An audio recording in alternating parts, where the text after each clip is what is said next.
তো সেদিন ছিল দশমী আর সকাল থেকে মেঘের মুখ ভার হয়েছিল। তার আগের দিন রাত থেকেই তো দেখলে প্রচন্ড বৃষ্টি স্টার্ট হয়ে গেছিল। তবে বৃষ্টি কি আর বাঙালিকে আটকাতে পারে? তাই কোনো বাধা না মেনে সকাল সকাল রেডি হয়ে চলে গেছিলাম মামা বাড়িতে। মন্দিরে তখন একদিকে পুজো চলছে আর আমি একদিকে পুচকুটার সাথে দুষ্টুমি করছি। ও কিন্তু বেশ মজা পাচ্ছিল। পাটা কিরকম বারবার বাড়াচ্ছে দেখো। ও আমার কি হয় জানো? ও হচ্ছে আমার ছোট্ট একটা দেওর, মানে মাসির ছেলে। তো পুজো প্রায় শেষের দিকে আর এখানে মা লক্ষ্মীর মুখ ঢাকা দিয়ে লক্ষ্মীর ঘটগুলো বাড়িতে নিয়ে যাওয়া হচ্ছিল। দশমীর দিন মানেই তো পুজো প্রায় শেষ। কি করে যে 5টা দিন হুড় হুড় করে কেটে যায়। দেখো মায়ের বেদিটা কীরকম ফাঁকা ফাঁকা লাগছে। এরপর কলা বউকে নিয়ে যাওয়া হলো পালকিতে। ব্যাস আর কি, বিদায়ের সময় তো চলেই এলো।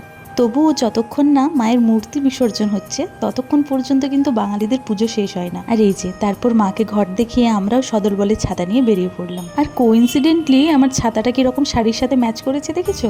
আর এই যে দেখো অবস্থা, চারিদিকে শুধু ছাতা আর ছাতা। অন্যবার যেমন কে কীরকম শাড়ি পরেছে, কীরকম ড্রেস পরেছে দেখি, এবার শুধু দেখছিলাম কে কীরকম ছাতা এনেছে। তো যাই হোক, এরকমই একটা বৃষ্টি ভেজা দশমী পার করেছি এবছর। পুজো সম্পন্ন হয়ে যাওয়ার পর মায়ের দোলা বিসর্জনের পর আমরা আবার রওনা দিই বাড়ির দিকে।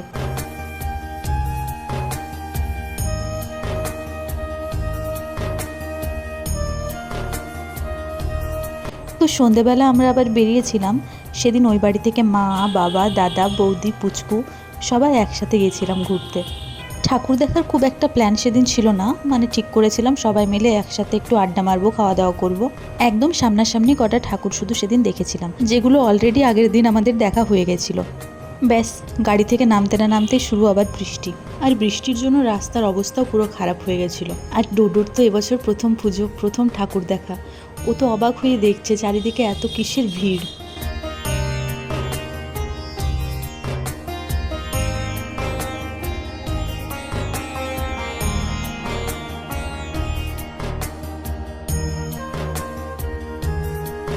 দু তিনটে ঠাকুর দেখে এরপর আমরা চলে যাই খালসাতে।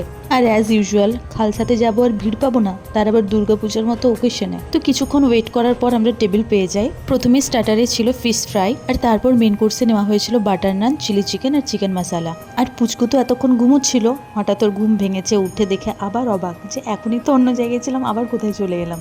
না না, ওকে কিন্তু এখানে কোল্ড ড্রিঙ্কস খাওয়ানো হয়নি। বৌদি জাস্ট একটু স্ট্রটা ওর মুখে ঠেকিয়েছিল, আর আইসক্রিমটাও তাই। তো গল্প করতে করতে বেশ অনেকটা সময় ধরে আমাদের খাওয়া দাওয়া চললো। ফ্যামিলির সাথে তো আর সেরকমভাবে বেরোনো হয় না, খুব বেশি হলে হয়তো বছরে একটা দিনই বেরোনো হয়, বেশ ভালোই লাগে। তারপর চলে এলো বাড়ি ফেরার পালা। তো রাতটুকুর জন্য ওদেরকে টাটা করে দিলাম, কারণ সকালে আমি আবার যাব ওই বাড়ি। আর জিৎ এখানে আমাকে জিজ্ঞাসা করছিল পুচকু চলে গেল কেমন লাগছে। খারাপ তো লাগছে, তবে আমরাও তো যাবো সকালে। টাটা।